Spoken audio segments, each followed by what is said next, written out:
Hello students, स्वागत है आप सभी का हमारे यूट्यूब चैनल पर जिसका नाम है सौरभ क्लासेस फॉर हिस्ट्री। मैं सौरभ आप सभी का अपने इस चैनल पर स्वागत करता हूं। आज मैं बीए सेमेस्टर 2 के बच्चों के लिए उनके पेपर फर्स्ट जो उनका है CC3 उससे एक काफ़ी महत्वपूर्ण विषय लेकर आया हूं। आज हमारे अध्ययन का विषय है अशोक का धम्म। तो बिना समय गवाए हम अशोक के धम्म को प्रारंभ करेंगे। विश्व इतिहास में अशोक इसलिए विख्यात है क्योंकि उसने निरंतर मानव की उन्नति के लिए प्रयास किया। जिन सिद्धांतों के पालन से यह नैतिक उत्थान संभव था, अशोक के लेखों में उसे धम्म कहा गया है। अब हम धम्म को समझने का प्रयत्न करेंगे।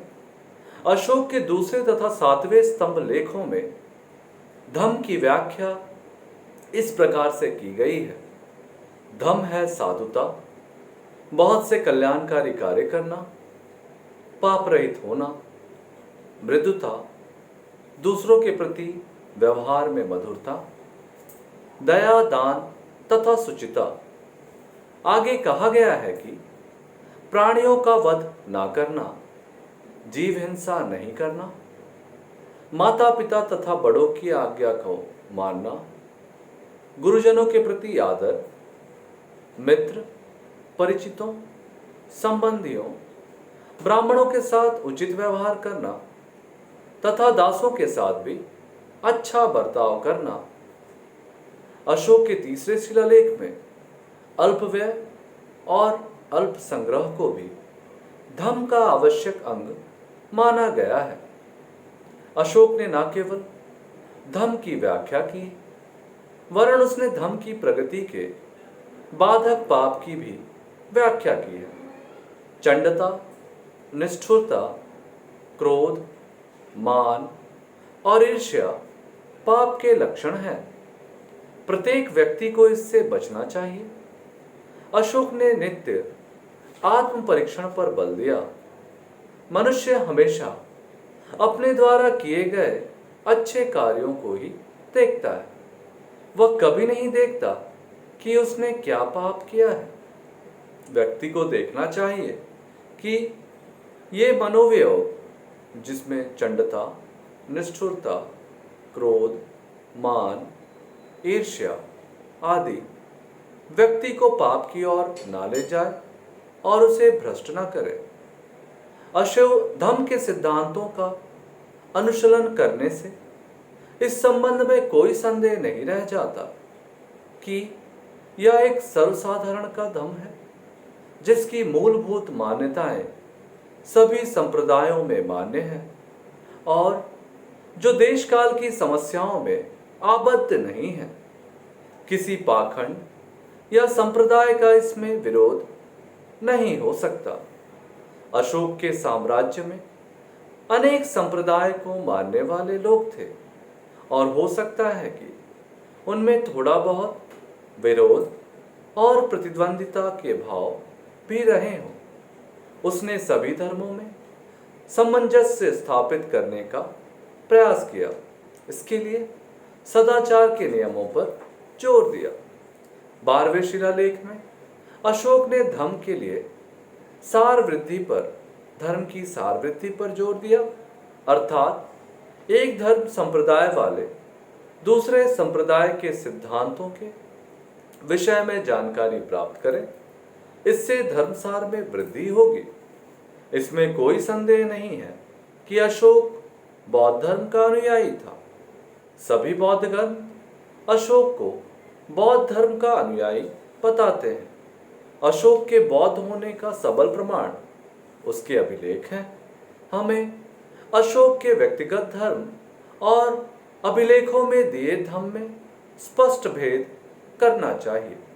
अशोक बौद्ध था, त्रिरत्न में विश्वास करता था, किंतु जिस धम्म का उपदेश उसने लोगों के बीच प्रसारित किया वह सर्वसाधारण का धम्म था, वह मानव धम्म था।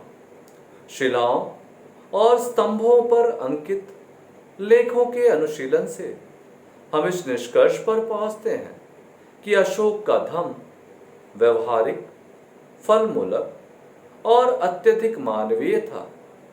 इस धम्म के प्रचार में अशोक ने अपने साम्राज्य के लोगों में तथा बाहर अच्छे जीवन के आदर्श को चरितार्थ करना चाहता था। इसके लिए उसने जहां कुछ नई बातें लाकर बौद्ध धर्म में सुधार किया, वहां लोगों को धर्म परिवर्तन के लिए विवश नहीं किया। वस्तुतः उसने अपने शासनकाल में यह प्रयास किया कि प्रजा के सभी वर्गों और संप्रदायों के बीच सहमति का आधार ढूंढा जाए और उसी सामान्य आधार के अनुसार नीति अपनाई जाए। उसने अपने संप्रदाय की प्रशंसा तथा दूसरे संप्रदाय की निंदा करने से भी मना किया। लोगों में सहमति बढ़ाने के लिए धर्म महामात्र तथा अन्य कर्मचारियों को लगाया। अशोक ने लोगों को अहिंसा का उपदेश दिया। उसने सर्व जनसाधारण के नैतिक उत्थान के लिए धर्म का प्रचार किया ताकि वे ऐहिक सुख और इस जन्म के बाद स्वर्ग को प्राप्त कर सके। इसमें कोई संदेह नहीं है कि अशोक सच्चे हृदय से प्रजा का नैतिक पुनरुद्धार चाहता था और इसके लिए वह निरंतर प्रयत्नशील भी रहा। वह निस्संदेह एक आदर्श को चरितार्थ करना चाहता था। यही अशोक की अलौकिकता मानी जाती है। अब हम अशोक द्वारा इस धम्म के प्रचार के लिए किए गए प्रचार कार्यों को देखेंगे। अशोक ने धम्म प्रचार के लिए बड़ी लगन और उत्साह से कार्य किया। अहिंसा का प्रचार के लिए अशोक ने अनेक कदम उठाए। उसने युद्ध बंद करवा दिए और स्वयं को तथा राज कर्मचारियों को मानव के नैतिक उत्थान में लगाया। जीवों का वध रोकने के लिए अशोक ने प्रथम शिलालेख में विज्ञप्ति जारी की कि किसी धार्मिक कार्यों के लिए पशुओं का वध ना किया जाए। साथ ही अशोक ने यह भी घोषणा की कि ऐसे सामाजिक उत्सव नहीं होने चाहिए जिनमें अनियंत्रित आमोद प्रमोद हो, जैसे सुरापान, मांस भक्षण, मल्ल युद्ध, जानवरों की लड़ाई आदि। इनके स्थान पर अशोक ने धर्म सभाओं की स्थापना की जिनमें विमान, हाथी, अग्निस्कंद इत्यादि स्वर्ग की झांकियां दिखलाई जाती थी। इससे जनता में धर्म के प्रति अनुराग पैदा किया जाता था। अशोक ने धम्म यात्राएं भी प्रारंभ की। इन यात्राओं के अवसर पर अशोक ब्राह्मणों और श्रमणों को दान देता था, वृद्धों को स्वर्ण देता था। व्यक्तिगत उपदेशों से आम जनता में धर्म प्रसारण में सहायता मिलती थी। अशोक ने अनेक बौद्ध स्थानों की यात्राएं भी की, जैसे बौद्ध गया, लुम्बिनी, निगली सागर इत्यादि। इन यात्राओं से अशोक को देश के विभिन्न स्थान के लोगों के संपर्क में आने का अवसर प्राप्त हुआ। साथ ही साथ इन यात्राओं से स्थानीय शासकों पर नियंत्रण भी रहता था।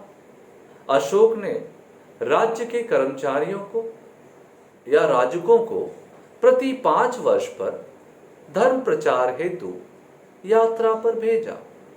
अशोक के लेखों में इसे अनुसंधान भी कहा गया है। इस प्रकार हमने अशोक के धम्म का अध्ययन किया। इस अध्ययन से हम इस निष्कर्ष पर पहुंचते हैं कि अशोक का धम्म वैसे तो मूलतः बौद्ध धर्म से ही प्रभावित था, लेकिन इसमें कुछ नियम, मान्यताएं और सिद्धांत थे जो इसे अलग विशिष्ट श्रेणी का बना देते हैं।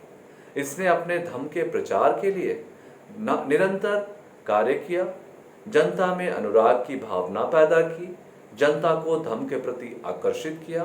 साथ ही साथ इसने इसके प्रचार प्रसार में देश की सीमाओं से पार जाकर इसे अंतर्राष्ट्रीय ख्याति प्रदान करने में काफी महत्वपूर्ण भूमिका का निर्वहन किया। तो इस प्रकार हमारा यह विषय यहाँ समाप्त होता है।